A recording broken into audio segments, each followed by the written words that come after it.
തന്നെ ശബരിമലയിലെ വാജിവാഹനം മസ്തിഷ്കമായിട്ടുള്ള കൊടിമരം മാറ്റാനുണ്ടായ കാരണം എന്താണ്? കാരണം വിചിത്രമായ കാരണമാണ് സാർ. നമ്മൾ ആരും കേൾക്കാത്ത ഒരു കാരണമാണ്. അതായത് കോൺക്രീറ്റിൽ ഉറുമ്പരിച്ചു.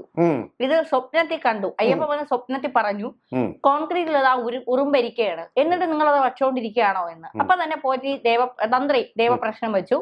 തന്ത്രിക്ക് അറിയാവുന്ന ഒരാൾ വന്നു, തന്ത്രി എല്ലാം പറഞ്ഞ് കൊടുത്തു, ഇന്ന കാര്യങ്ങൾ അവിടെ പറയണമെന്ന്.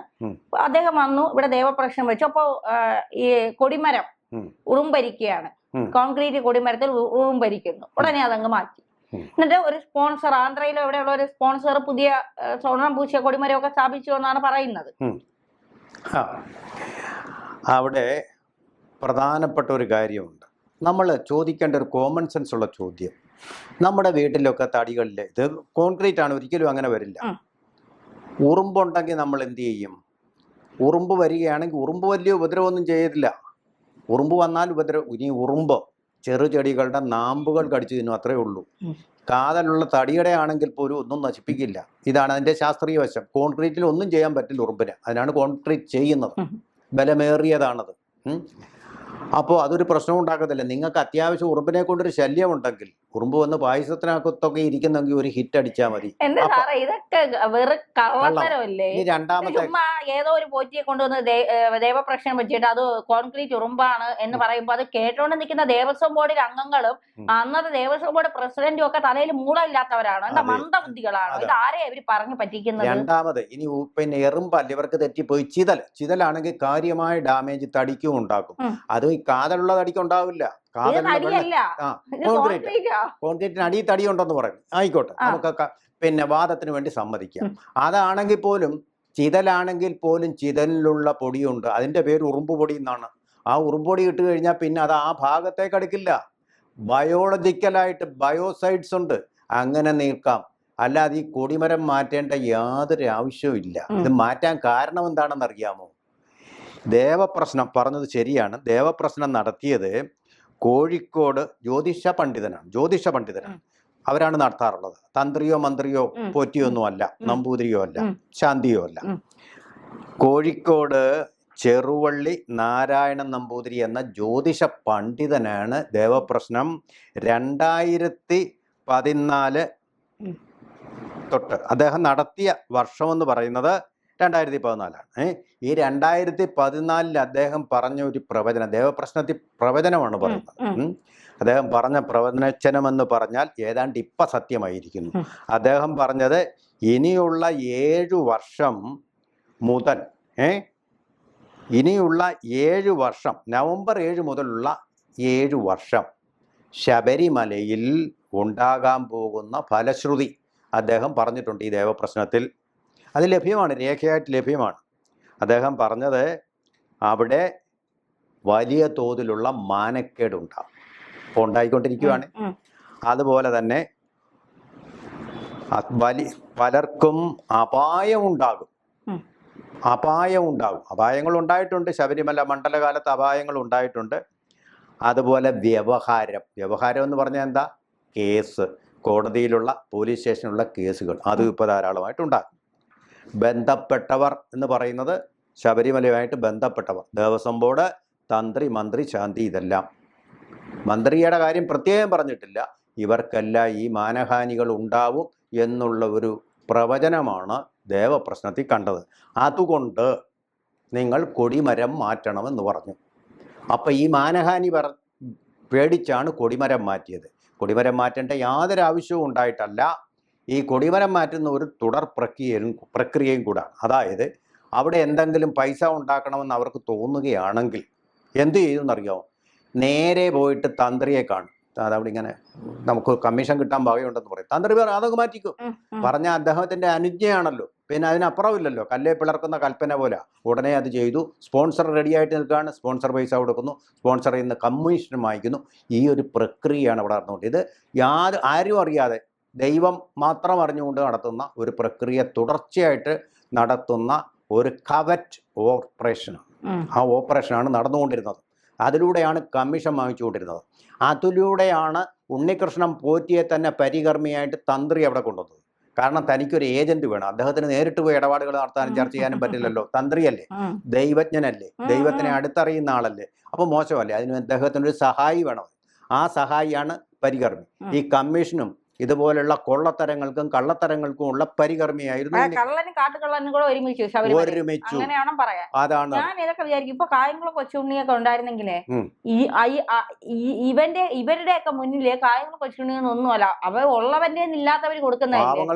ഇത് ദൈവത്തിന്റെ കോടതി ചോദിച്ചതുപോലെ ദൈവത്തിന്റെ ഇത് എടുത്ത് മോട്ടിവ് ചോദിച്ചിട്ട് ജാമ്യാപേക്ഷയുമായി വരണം. നിനക്കൊന്നും നാണയില്ലേ? അതെ അതെ, ഇവര് വാസ്തവത്തിൽ ഇത് പാവങ്ങൾക്ക് കൊടുത്തിരുന്നെങ്കിൽ പിന്നെ നമുക്ക് ഇവരുടെ ഒരു ആനുകൂല്യം. ഇതെല്ലാം സമ്പാദ്യവനെ അടിച്ചുകൂട്ടി വീട്ടിൽ വെച്ചിട്ട് പരികർമ്മിക്ക് 30 കോടി രൂപ.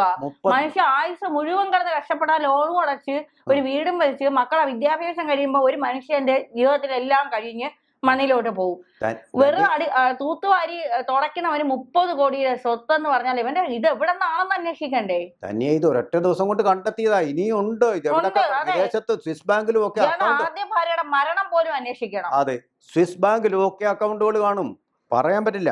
അത് അങ്ങനെയാണ് ഈ കാര്യങ്ങളൊക്കെ നടത്തുന്നത്. മനസ്സിലായോ? ഈ രീതിയിലാണ് അവിടെ മോഡസ് ഓപ്പറാൻഡി എന്ന് പറയും. ഈ രീതിയിലാണ് അവിടെ കള്ളത്തരങ്ങൾ നടത്തിക്കൊണ്ടിരിക്കുന്നത്. വളരെ കുറ്റമറ്റ രീതിയിൽ, ആരും കണ്ടുപിടിക്കാത്ത രീതിയിൽ. മന്ത്രി ഒന്നും ചെയ്തില്ലെന്ന് പറയുന്നു. പക്ഷെ മന്ത്രി എന്തിനാ ഉണ്ണികൃഷ്ണൻ പോറ്റിയുടെ കൂടെ പലവട്ടം നിൽക്കുന്നത്? ദുരൂഹമായ സാഹചര്യമല്ലേ, സംശയകരമായ സാഹചര്യമല്ലേ? MLA സ്ഥാനം രാജിവെക്കണ്ടേ അദ്ദേഹം? ഗുരുതരമായ തെറ്റ്, നാണമുണ്ടെങ്കിൽ, ഉളുപ്പുണ്ടെങ്കിൽ അപ്പൊ പിന്നെ രാജിവെക്കൂല. അതാണ് ഇപ്പൊ സംഭവിച്ചുകൊണ്ടിരിക്കുന്നത്. അതുപോലെ തന്നെ ED എത്ര രേഖകളാണ് കണ്ടെടുത്തതെന്ന് അറിയാമോ? കള്ളത്തരങ്ങളുടെ മാത്രം 1000 രേഖകളാണ് ഒരൊറ്റ ദിവസം കൊണ്ട് പിടിച്ചെടുത്തത്. SIT കറന്നൂറ്റി പിഴിഞ്ഞ് ഇത്രയും നാൾ കൊണ്ട് നമ്മൾ 7 കുറച്ച് ഇനിയും വേണം രേഖ എന്ന് പറഞ്ഞിരിക്കുക. എന്ത് രീതിയിലുള്ള അന്വേഷണം? ദ്രുതഗതിയിൽ അന്വേഷണം വേണ്ടേ? ഇതിങ്ങനെ തട്ടിയും തടഞ്ഞും ഇരുട്ടത്ത് കിടന്ന് തപ്പുവാണ് ED. ഇവരതല്ല, സുതാര്യമായ പകൽ വെളിച്ചത്തിൽ സൺഷൈൻ പോലെ ചെന്നു, കൊടുങ്കാറ്റായിട്ട് ചെന്നു, എല്ലാ 1000 രേഖകളാണ് ഒരുമിച്ച് പിടിച്ചെടുത്തത്. അങ്ങനെ വേണം ഇതിന്റെയൊക്കെ അന്വേഷണം നടത്താൻ. മുക്കാനുള്ള സമയം കിട്ടിയായിരുന്നല്ലോ. മുക്കിയില്ലേ? അപ്പോ 6 മാസം മുക്കാനുള്ള സമയം കിട്ടിയായിരുന്നല്ലോ. അപ്പൊ ഒന്നും മുക്കിയില്ലെന്ന് മാത്രമല്ല, സാവധാനത്തിൽ ഇങ്ങനെ അവരെ കൈയോടെ അറസ്റ്റ് ചെയ്യുകയാണ് വേണ്ടത്. കൈയോടെ കടകംപള്ളി സുരേന്ദ്രൻ മുതൽ ഇങ്ങേയറ്റം ഉണ്ണികൃഷ്ണൻ പോറ്റി വരെയുള്ളവരെ അറസ്റ്റ് ചെയ്യണം. ഉണ്ണികൃഷ്ണൻ പോറ്റി എന്ന് പറയുന്ന ഇതിനകത്തെ ഒരു നത്തോലിയാണ്. തിമിംഗലം എന്ന് പറയുന്നതാണ് തന്ത്രി. ഇപ്പൊ തന്ത്രി ശുദ്ധന, അയാൾ അയാളെ അനുജ്ഞ കൊടുത്തില്ലെന്നേ ഉള്ളൂ. അങ്ങനെയല്ല, ഇയാള് പങ്കജ് ഭണ്ഡാരിയൊക്കെ ആയിട്ട് നടത്തിയ ഇടപാടുകളും ചർച്ചകളുടെയും ഒക്കെ രേഖകൾ മുഴുവൻ പിടിച്ചെടുത്തിട്ടുണ്ട് SIT. അതിന്റെ അടിസ്ഥാനത്തിലാണ് അറസ്റ്റ് ചെയ്തത്. കുന്നുകൂട്ടിയ സ്വത്തുകൾ കണ്ടുപിടിച്ചിട്ടുണ്ട്. അതുപോലെ തന്നെ വേറൊരു പ്രധാനപ്പെട്ട ഒരുപാട് കാര്യങ്ങൾ കിടക്കുന്നത് പറഞ്ഞ ഒരു പുസ്തകം എഴുതാൻ കാണും.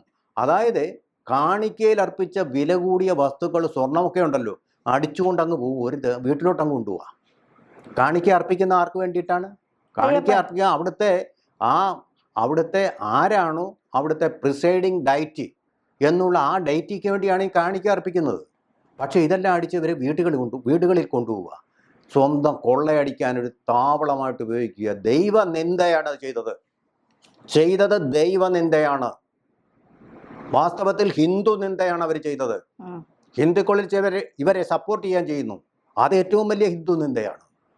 ഹിന്ദുക്കൾ എന്ന് ഞാൻ പറയുന്നില്ല. ഹിന്ദുക്കൾ എന്ന് പറഞ്ഞാൽ സംസ്കാരമായിട്ടാണ് പറയുന്നത്, ഒരു മതത്തിൻ്റെ കാര്യമല്ല. എല്ലാ മതക്കാരും അവിടെ പോകാറുണ്ട്.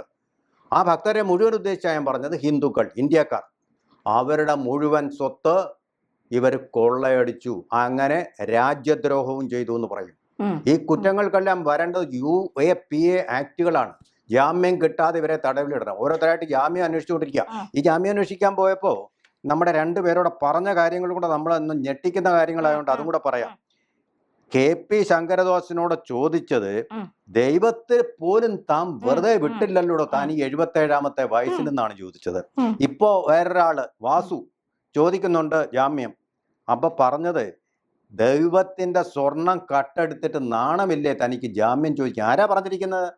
സുപ്രീം കോടതിയിലെ ദീപാങ്കർ ദത്തയും സതീഷ് ചന്ദ്രയും ചേർന്നാണ് ചോദിച്ചിരിക്കുന്നത്. നാണമില്ലേ തനിക്കെന്നാണ്. ജാമ്യം കൊടുത്തില്ല.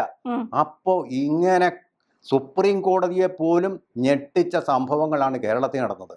എന്നിട്ടും പത്മകുമാർ ഇപ്പോഴും CPMന്റെ പത്തനംതിട്ട ജില്ലാ കമ്മിറ്റി അംഗമായിട്ട് ഒരു ഉളുപ്പും കൂടാതെ വെച്ചു വാഴിച്ചു കൊണ്ടിരിക്കുന്നു. അതിന്റെ കാരണം നമ്മൾ നേരത്തെ പറഞ്ഞതുപോലെ ഇയാള് കടകംപള്ളി സുരേന്ദ്രന്റെ പേര് വെളിപ്പെടുത്തുമെന്നുള്ള പേടിയാണ് മാറ്റാതിരിക്കാൻ കാര്യം. കടകംപള്ളി സുരേന്ദ്രനെ അദ്ദേഹം എന്തു കാര്യത്തിന് വേണ്ടി ഉണ്ണികൃഷ്ണൻ പോറ്റിക്ക് സമ്മാനം കൊടുത്തു എന്നുള്ളതിന് ഇതുവരെ വ്യക്തമായിട്ടുള്ള ഉത്തരം, എല്ലാ കാര്യത്തിലും ഷാർപ്പായിട്ട് ഉത്തരം പറയുന്ന ആളാണ്, എനിക്കറിയാവുന്ന ആളാണ്, വളരെ ഷാർപ്പായിട്ടുള്ള ബുദ്ധിയുള്ള ആളാണ്. അദ്ദേഹത്തിന് ഇതുവരെ ഉത്തരം പറയാതെ ബബ്ബ പറഞ്ഞുകൊണ്ടിരിക്കുകയാണ്. ആ ഒരവസ്ഥയിലാണിന്ന്. എന്തായാലും ശരി, ഇപ്പം ഈ ഗൂഢാലോചനയുടെ 4 തട്ടിലാണിപ്പോൾ ED അന്വേഷണം നടത്തുന്നത്. പിടിക്കപ്പെടുമെന്നുള്ള കാര്യത്തിൽ സംശയമില്ല. 4 തട്ടെന്ന് പറയുന്നത് ഇതിൻ്റെ പിന്നിലുള്ള ഗൂഢാലോചന 1, രണ്ടാമത് അതിൻ്റെ ആസൂത്രണം, പിന്നെ മൂന്നാമത് അതിൻ്റെ കുറ്റനിർവഹണം, അതും കൂടാതെ ഭാരവാഹികൾ, ഗവൺമെൻറ്റിൻ്റെ ഭാരവാഹികൾ, അതുപോലെ ഈ അമ്പലത്തിൻ്റെ ദേവസ്വത്തിൻ്റെ ഭാരവാഹികൾ, ഇങ്ങനെ 2ആയിട്ട് വേർപെടുത്തിക്കൊണ്ടുള്ള വളരെ പ്രൊഫഷണലായിട്ടുള്ളൊരു അന്വേഷണമാണിപ്പോൾ ED നടത്തിക്കൊണ്ടിരിക്കുന്നത്. ED മിക്കവാറും ഇവർക്ക് പൂട്ടിടും. ED വരെ മിക്കവാറും SIT അറസ്റ്റ് ചെയ്യില്ല, പക്ഷേ SIT പരാജയപ്പെട്ടിടത്ത് ED വിജയിക്കും. അയ്യപ്പൻ അവരെ അനുഗ്രഹിക്കും. കൂടുതൽ വാർത്തകളും വിശേഷങ്ങളും നിങ്ങളിലേക്ക് എത്താൻ ABC മലയാളം സബ്സ്ക്രൈബ് ചെയ്യുക, ബെൽബട്ടനും അമർത്തുക.